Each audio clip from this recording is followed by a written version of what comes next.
Hello and welcome to Abe's Complete Star Trek podcast. I am pleased to announce that this is now my 10th episode that I'll be recording. Yay, I made it to 10. Woohoo! I want to thank those that have been listening to my podcast so far. And I do have to say, I am very much enjoying doing this, regardless of how many or how few of you there are that are listening.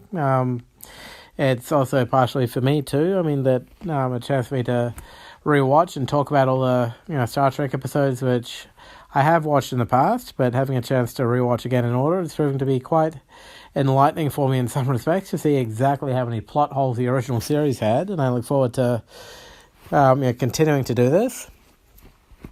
So today we'll be discussing the original series episode Miri. So the summary for this episode, according to Netflix, is the Enterprise arrives at a planet where a virus puts humans in a chronic childlike state. When Kirk and his team become victims, only Bones can help. So first of all, I look forward to finding out how Bones is resistant to this childlike virus, and finding out how what Kirk and his team are like is in their childlike state. It's going to be quite entertaining to watch, I think. I think there's at least one episode per series, because I know there's definitely one with TNG Rascals. DS9, not sure.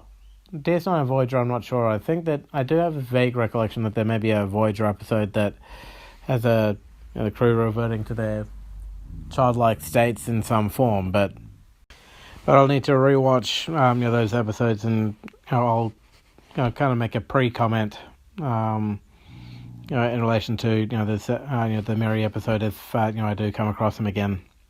Still, for now, let's start watching the episode Miri and see what mayhem the Enterprise crew can create and survive through, and how many massive plot holes this fair podcaster can find. So the episode opens with the Enterprise following up on a distress signal, which is an old Earth-style SOS. Dee-dee-dee-da-da-da, dee-dee-dee. Da-da-da, dee-dee-dee. And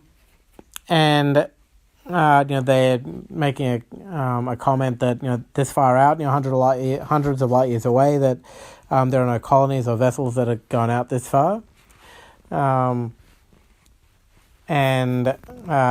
as they're starting to approach the planet, Spock starts making some readings and reading out what he's finding about the planet. And when we actually get a close-up of it, we see that is essentially another Earth. It's centered around the Americas, but but it is another Earth, and which is certainly surprising. There are some comments that I will make on it, but I will, leave the religious side of this out of this and just focus purely on the Trek and the science and whatnot. And but we'll see how what happens on this other Earth. So Kirk decides to beam down to the planet in the vicinity of where the distress call is coming from. He did note in his captain's log that it seemed impossible that there was a duplicate Earth, but there it is. So they beam down, and they've beamed down to what is essentially a ghost town.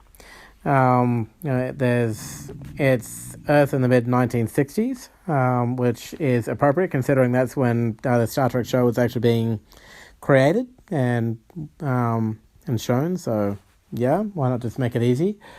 And the landing party so far that I can tell is made up of Kirk, McCoy, Spock, Yeoman Rand.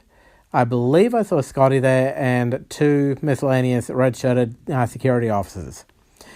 I do wonder how long they're going to last in this episode. Maybe we should put a clock on that. Find out who the security officer that lasts the longest. Maybe, kind of send them a medal or something. Anyway, so they've made the comment that, that there's no one around, that it seems like everyone's dead, but there's no conclusive evidence to support that one way or the other yet. And we also and Spock is thinking that the distress call that has been sent, has been sent on has been automated, sent automatically somehow, and is somehow given that we're talking about 300 or 400 years roughly, that would be one heck of a power source to power a radio that can transmit that far for that long, particularly with 1960s technology. So, especially well done to the scientists at that time, but. We'll see. We'll continue to watch and see how this episode develops. So after walking through the town for for a little bit, of all the pieces of debris that Kirk decides to pick up, it's a broken tricycle, which he has Spock have a bit of a look at. Then McCoy, he hands it to McCoy, and as McCoy's putting it down. Almost respectfully, he's not just dropping it, but placing it down. Someone comes out yelling, "Mine! Mine!" And attacks McCoy, and it takes both Kirk and Spock to restrain him. And this person, who's humanoid but obviously has something wrong with him, is asking for someone to fix that tricycle. Which Bones says he will, and I'm thinking that whatever's happening, that he's just one evidence of this disease, whatever it happens to be. So after this, I'll loosely call it man's ravings, and Kirk makes a comment that they're only here to help, and to which this man's like, "No, you're a liar. And so whatever has happened is. There's a division of some sort where, with a group of people, I'm guessing the adults, that were on this planet are not to be believed. Not too long after that, there's a sound that Kirk hears, and he and the rest of the away team, chase after it. Don't find anything initially, and they hear another sound, and they go running into another building, and they find a young woman hiding in a closet, and she's also constantly saying, "Don't hurt me, don't hurt me," even though Kirk and everyone else is saying, "We're not going to hurt you. We're your friends. We just want to take care of you. We're going." So I don't know. I'm thinking there might be a bit of a Peter Pan thing going on here. Kind of. Where the grown-ups are kind of seen as evil, as, pirates, for lack of a better term, and the kids or children of this world may be seen as the proverbial lost boys. So it's going to be very interesting to see if that is what what this disease has kind of brought out, and if so, how the human race has survived over a 300-year period, given the fact that that humans seem to not live long, or at least that there was this division between the adults and the children, and it appears, at least due to the deserted nature of the planet anyway, that the adults have all died off. So let's keep watching and see what happens. So after being able to calm the girl down a little, Kirk orders Spock and the guards to go searching the rest of the area for anything that might explain what's happened and if there are any other people around. And while Spock orders the guards to go in one direction, he goes another.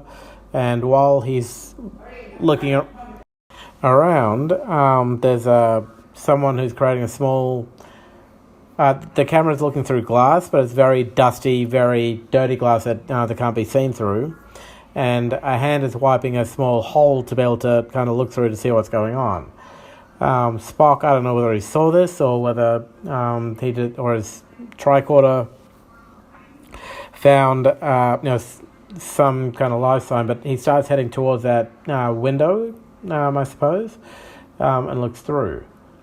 After that, we get back to Kirk, Rand, and McCoy, who are with the young girl, and she's talking about a time that the Grups, I'm assuming that's short for grown-up, but that'll probably come up a little later, were actually pretty bad, burning, and destroying, hurting, the people around, and we'll find. I'm thinking that whatever this disease is, that's ravaged this planet. I'm wondering if this is kind of like early Star Trek meets The Walking Dead, kind of. Anyone over a certain age, gets infected and turn into savages of some form.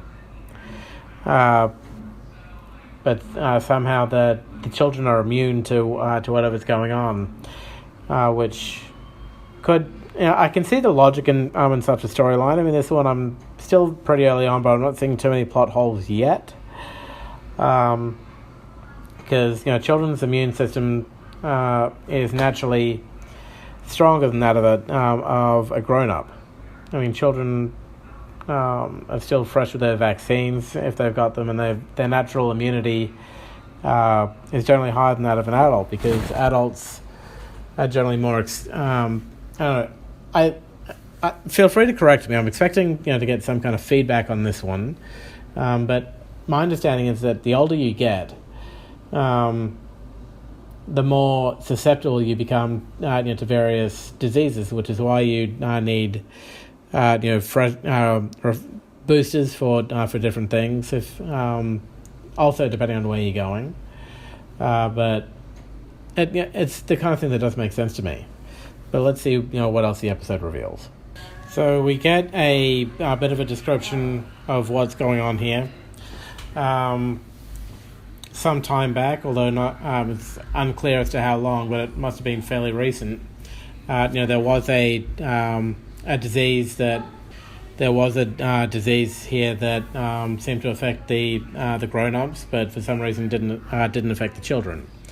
I'm sure we'll get into the whys of that a little bit later, but as the adults got sick, they started to get angry and to do. They became angry, became violent, and McCoy correctly assumes it was a plague of some kind. We find out the girl's name is Miri, and when she's initially talking, she's a little hesitant to give out information because she feels that the adults in the room trying to play a game with her fully, and that you can't have a game without rules, and she's not sure what the rules are, but she does start disclosing what happened, and she feels she asks if she's doing the right thing, to which Kirk, yes, she is. And I don't know how old this girl is, but it wouldn't surprise me if I'm going to guess below 20. Mid-teens would be my guess, roughly. And I'm a little disappointed in Kirk, because if I'm not too much mistaken, and again, feel free to correct me on this, it could just be it could be an innocent kind of comment, but he starts calling her pretty in the way, and he starts putting on the Kirk charm. Now, I don't know whether that's whether there's anything devious, well, not devious, but anything wrong, for lack of a better way to phrase it, going on there, but I'd say that would be a bit of a concern. I'd like to think he wouldn't cross that line, but at this stage we're still trying to find out information and see what else is happening. So we're back to Spock and the guys who are exploring the town, and they don't really find much initially, but they do. There are evidences of people around, and it turns out to be children. Not that they could get close, because every time they did, they seemed to run away. And you hear them doing a typical kind of childlike chant. Yeah, yeah, yeah, yeah, yeah, yeah, yeah, yeah, yeah. I swear this is kind of like Star Trek meets Lord of the Flies. A brilliant book, I have to admit, one which I did thoroughly enjoy in high school. And one which I, if you haven't read, I do strongly recommend. The idea being, what happens to a society when there are no adults around to govern it? How can children survive on their own without adult supervision to guide them and to teach them and to help them grow into contributing members of society? And according to to that book, that experiment of sorts, it was deemed that it would be a survival of the fittest. Whoever was the strongest, the most aggressive, would always win out over the calm, diplomatic, peaceful ones. That what children wanted was strength, to govern them and to tell them what to do and how to live and so on, and that anyone trying to do a live and let live without that kind of presence was ultimately a risk to that society and to be disposed of. I'm wondering if this episode is going to take it to that extreme. If once they determine who the weakest link is here, if that's going to, which I'm thinking will be the Grops in this case, because they're the ones who were infected by this disease. If maybe the children took them out somehow, if maybe they, because Mary said that they hid, but it wouldn't have surprised me if there was a adult versus children war somehow, and children can be devious and pretty destructive in their own right. So it's going to be interesting to see, to get more information in terms of what happened to the society. So we're back to Kirk and Co. and Spock and the guards have returned, and Kirk is asking Miri to take them to where the doctors would work, in an attempt to try and find get more information into what happened here, the plague that wiped out all the adults, and to see if there might be a way to kind of save the civilization. Miri is initially a little resistant, but after Kirk puts on the charm a little bit more, she agrees to take him to, essentially to the laboratory. But as Kirk is trying to look at her face more, again putting on the Kirk charm, he notices there's a blue lesion on his hand. And as the next segment starts, it gets announced in the captain's log that those lesions have actually appeared on their whole landing party. So whatever this thing is that affected the Grops of this world has affected the landing party now. And Mary is obviously not happy with this, because she knows that this is how it started with the adults of her world, and before they went psycho bad. And so she's afraid that what's happening to her friend, what's happening to Kirk, is going to continue to occur, and that he's going to turn into one of the savage animals that used to populate her planet. So McCoy requests some additional equipment to be beamed down to help them, because quite frankly they're dealing with dinosaur level technology at this point, by comparison.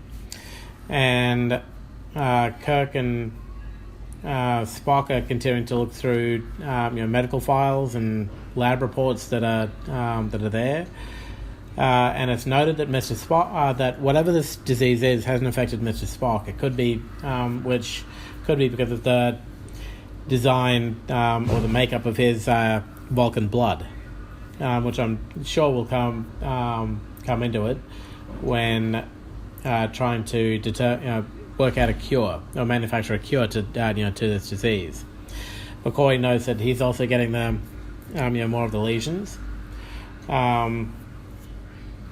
and after going through some of the files, they find that there's a bit of a common theme of Project Life Prolongation.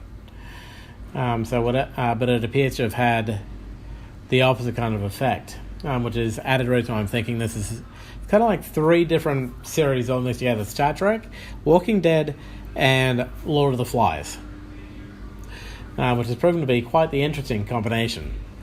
So let's see how these kind of three stories mix and what kind of mayhem continues to ensue. So we have some more information coming along here, which is proven to be quite interesting in some respects. Being that it appears that whatever that children, as they enter puberty and start to grow up and develop, that's what triggers the disease or makes them susceptible to to this disease, which certainly is possible. And again, I can understand the logic of that, because there are a lot of changes that happen in the human body when it reaches that that stage of development. And it's possible that whatever those changes are, that it's that this disease enhances, enhances the effects. It kind of, I don't know, in some respects turns it into a super puberty of sorts in relation, in my opinion, kind of like the negative effects of puberty. So, leaving aside the sexual development, when you as you develop, you grow you grow hair, you get pimples, you become sweaty, a lot more in your smell, your body develops odors, and all these kinds of besides the other kind of physical changes, all start to take effect. And some of these, if taken to an extreme, does can actually be quite hazardous to your health. If you sweat too much, you'll dehydrate. If you pimples, it shows you've got too much oil on your skin, which again, taken to an extreme, can be bad, and that may be where these lesions are coming from. I'd love for a medical student or whatnot to kind of be listening to this and debunk everything that I'm saying, but this because this is purely just my thoughts and opinions of what I believe happens to the human body as it develops. But it seems that whatever those kinds of effects are, that this disease is kind of accelerating them. The other part to this, and a very good question that's being asked, is that if all this happened 300 years ago, in terms of when the disease was running rampant and adults were being killed off by it, how have children been continuing to exist? Why hasn't the race just died off? Who is continuing the human line? And in addition to that is, and this is just a question that I'm raising, not one that they've asked quite yet, but certainly is a fair one. If this was all 300 years ago, how can Miri remember what happened? Because there have been several kind of comments that she's made now that I remember the grubs. I remember when I was younger, I remember that there were these bad people, that they were destroying the town and burning and hurting and all these kinds of things. So I look forward to finding out how a 300-year-old child essentially is existing. So let's keep watching and see what comes next. So as we come back, we get the answer, or at least one of the big answers to the riddle. That Spock is getting some figures sent down to him, and he relays what these figures are telling him after getting the irrelevant people out of the way and out of earshot, being that this life prolongation project actually caused people to age only 1 month in every 100 years, which would essentially extend the human lifespan. And this is me doing some very rough calculations. This is me doing some very, very rough calculations, but let's just say that the average human lifespan on this world was, let's say, 70 years, generally speaking. Let's be optimistic on that. That would mean, by that calculation, that they could live to about 84,000 years old before dying, roughly. So first of all, that would be both cool and, I don't know, extremely nerve-wracking in some respects. I love the idea of eternal life, don't get me wrong, and in one standpoint I do believe that that will happen to us in one way or another, but I'll leave that discussion out of this. But being able to live 84,000 years, you would see so much of the universe change. I mean, if you look at society today, as opposed to just 100 years ago, and how much it is, technology and public opinion and morals and so many other things have grown and changed and altered over the past 100 years, to the fact that, and mind you, this is just some random things. Modesty was big 100 years ago, not so much now. I mean, you look at what people would wear when going swimming 100 years ago, as opposed to what they wear now. You look at public displays of affection, which were some of which were a simple peck on the cheek was, or a very light kiss on the lips, is all you could get in public, because anything else was deemed too personal and should be kept behind closed doors. Whereas now you don't have to go very far to see people making out on a park bench, or potentially doing more in the backseat of a car, and whatnot. Not to mention that, and the way that kind of technology has grown. We had barely invented the wheel 100 years ago. We had very basic kind of things were pulling. It was a horse and cart thing was very common. And since then we've got very advanced cars and computers and calculators and things, and that's just over the past 100 years. Just mentioning some of the changes that have happened, and being able to live to 84,000, it would be mind-boggling the kind of development that could be seen with that race, let alone with the various races that exist throughout the galaxy. So I can understand the desire, to do this, but but as Spock correctly mentions, whatever this disease is, it had a detrimental effect on the adults, because they had gone through puberty and whatever, and that it latched on to something which made the disease fatal once you'd gone through puberty. There is a correct summation here that the children are probably 300 odd years old, because the disease does this life prolongation thing. I'll call it a potion, for lack of a better term. I mean, a project seems to have worked on the children, which would explain why they're able to remember what happened so long ago. But they don't seem to realise that it has been so long ago, and realise what's probably happened to them. Kirk is now going to try and use Miri to try and find his other children, so he can talk to them and see if he can't get some more information and see what, and try to help them overcome this disease so they can continue to live normal human state lives and not die as they enter puberty. So let's see how successful he is. Okay, so next up we have we've finally get a look at the children who are hanging around, who are the survivors of this plague. They appear to be led by a guy named John, who appears to be the oldest of them so far. He not old enough yet to have contracted the disease, but by the looks of it, he would be getting close.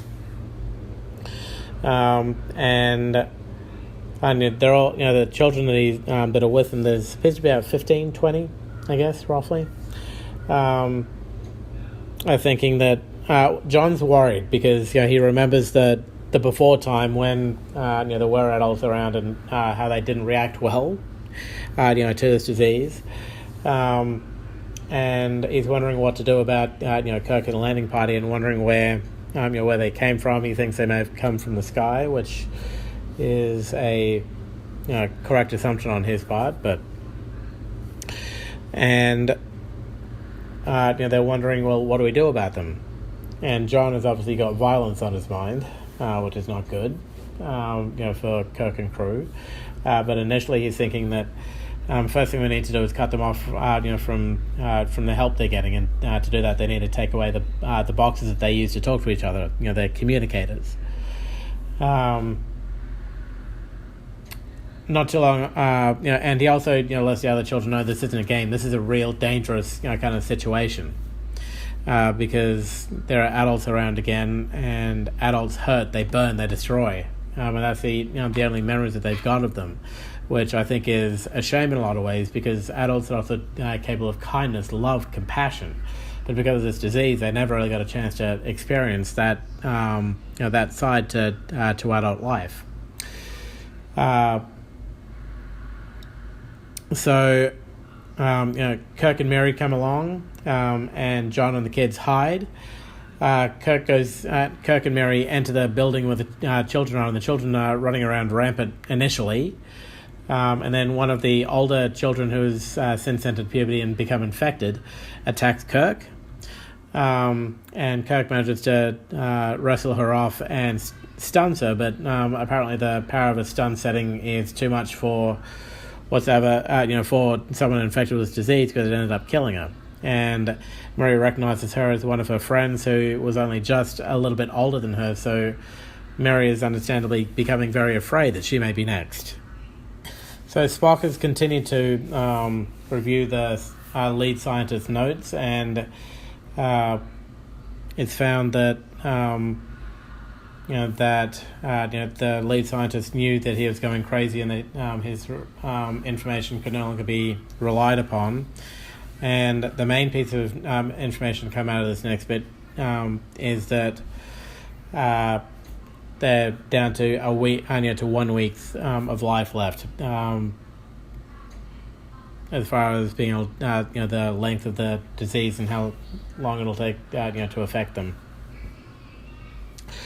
I think there's a mistake going on here. I wouldn't call it a plot hole per se, but certainly a mistake in judgment on behalf of Kirk and the landing party, in terms of shielding Miri from this information, because it's Spock also works out that it takes roughly a month for the disease to do its job, to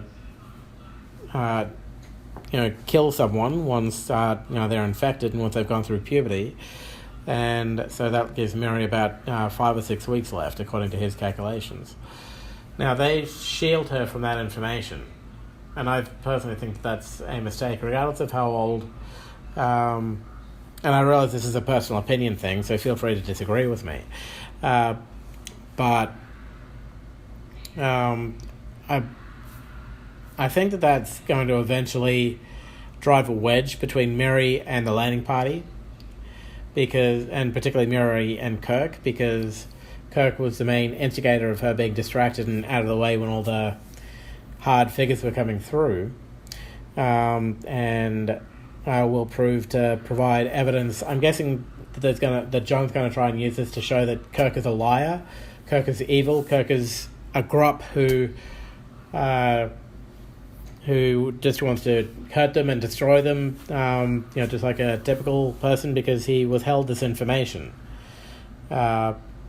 which may turn Miri against him as a result. But we'll see if that's what actually happens. But it wouldn't surprise me if that ends up being the mindset of what occurs next. So next up, we a couple of days later, the children, led by John, create a distraction so that Kirk, Spock, and McCoy, run out of the room. But for some, and this is plot hole, they run out without their equipment. They leave the communicators on the desks and whatnot, and John comes in through a vent and steals them. And they realize that after they come back. And McCoy realized the danger of this, because without the communicators, they're unable to communicate with the ship, unable to get access to the ship's library computers to help them, find a cure to this disease, which proves to be very dangerous for them. And once again, we have a nice, beautiful, life-threatening situation that that we're going to be dealing with. It appears that again, Kirk sends Miri out of the room, gets her distracted, so that Spock and McCoy can talk. Let them know that they found a little more information in terms of the virus, and they know what the virus does. But trying to isolate it to find a vaccine is proving to be very difficult. And this is once again and this is becoming quite the hazardous situation to the landing party's health. Hey. Okay. So, as time goes by, the tempers are getting short, and they're having trouble kind of isolating what's going on. And Yeoman Rand runs out of the room upset because she dropped a couple of glass vials, and she's trying to seek just some friendly kind of innocent comfort from her captain, because anyone in that kind of situation would be frightened. Heck, I can tell you that with only 2 days to live and dying of a deadly disease, I would be panicking as hell. So I can certainly understand where she's coming from. But Mary, who's watching this little exchange, takes it in a way that only a young teenager would, being that she feels this would be a betrayal. This is a betrayal of Kirk's affection for her by showing that affection to Yeoman Rand. And so she while Kirk is distracted with McCoy and Spock, who have been able to isolate the disease now, that they just need time to be able to create a vaccine. Mary has run back to the children, is kind of going to use them as her own private army to try and get revenge on Rand for taking her man away from her, which is very typical of children at that age. It's either theirs or no one's, and I'm very used to that kind of mindset. If I can't have it, no one will. Or if you're going to take it away from me, I will hurt you for taking my thing away from me. It's not an uncommon mindset among children, let alone adults. It's a mindset that we never really grow out of in a lot of ways. So let's see how successful Mary's plan is, and as well as being able to find the cure for this disease without proper access to the ship's computers. So Mary outlines her plan that she will steal Janice away, and that Kirk will come after her to try and find her. She calls Kirk Mr. Lovey-Dovey. She's obviously hurt by what's happened, and when one of the children, I'll call it John's second in command, we haven't really got his name, he says, Mr. Lovey-Dovey, bonk, bonk on the head. In other words, we'll kill him. So this really is, the Lord of the Flies type moment, to which Miri and John are kind of enjoying the show, so to speak. And that's where that particular scene ends. And we turn back to Kirk, who's Mary has returned back, and Kirk is asking her where Janice Rand is gone, and Mary is hiding the information. Kirk and Spock, McCoy and Spock have found a cure, but without the computers to make sure, to find out what the correct dosage is, because you don't want to overdose on something like this, because it could just easily have the opposite effect of saving you, to killing you. And you need to work out exactly how much you need to give a person to make sure that it does the job it's supposed to. And without the communicators, they're unable to check that. So Kirk is trying to find out, from Mary where the children are. And Mary is resistant, saying, Kirk is saying, we only have a few hours left, and Mary's like, I don't care. I want you, essentially saying, I want you to die. You're a grup. I want you to die. Because I can see that you're changing. You're becoming, just as angry and cruel as the grups of the before time, essentially. And it's not until Kirk finally reveals the truth to her that she is infected as well, and shows her a lesion growing on her arm, that she caves and starts to reveal to Kirk what's actually happening. So now let's see if he can actually properly diffuse the situation, and if things can be resolved in a good way. So Kirk has come to the children where the children are in a classroom with Miri, to try and get their equipment back. And the children initially are not interested in hearing anything he has to say. There's all this bonk, bonk, to kind of dunk him on the head, try to kill him. He's making a very impassioned plea to say that, what's happening to me is going to happen to you. All the food's gone, you've only got maybe 6 months left. The children, who's going to take care of the children after you die, and and that this disease will affect you as you get older, if you even make it that far. He lets the leader John know that after Miri, he's going to be next, to be infected, and it's not until and they do attack him for a little bit, but he manages to to survive that. But it's not until he says that you are, even as children, you are becoming like those that you hate so much. Who's doing the hurting? Who's doing the killing? Who's doing the destruction now? It's you children, just like the grups that that you were so afraid of.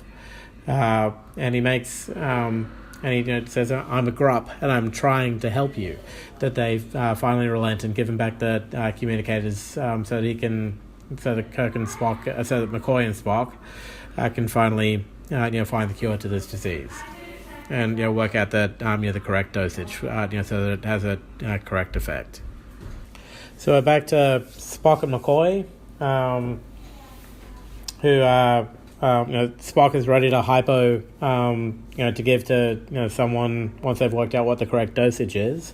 And but McCoy's like, we need to test this now. The disease will kill us if we don't, because we're down to minutes or hours. Spock leaves the room to go check on the captain's progress, and McCoy in his adult state. Bones in his not quite thinking straight state injects himself with a full vaccine.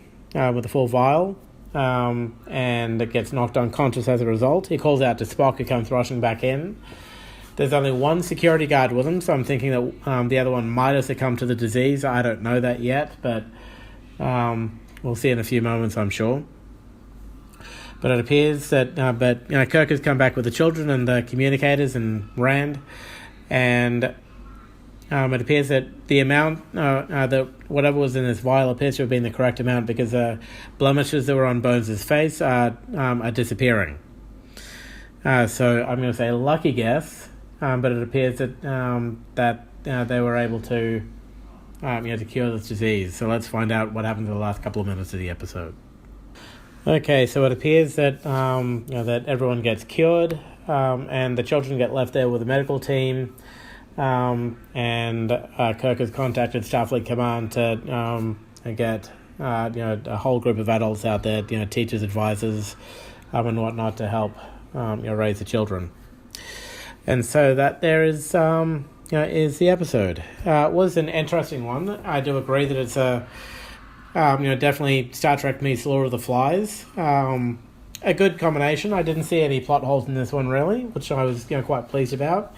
Interesting story in terms of learning to trust and accept those who are different from you in ways that and learning to see flaws in yourself, that you're that in trying to destroy that which you hate, you often become that which you that which you hate. It's another recurring theme throughout human history that that can be seen on many an occasion. But I've enjoyed going through this this episode with you. Once again, I thank those who are listening to it, to this podcast that I've been doing. If you do want to communicate with me, to let me know how I've been going, or to make any comments or suggestions, please keep them constructive. My email address is warrior, WARRIOR 346 at yahoo.com. You can also contact me on Twitter at warrior346. And yeah, thank you very much for listening. And the next episode will be Dagger of the Mind. Thank you. Live long and prosper, and a couple.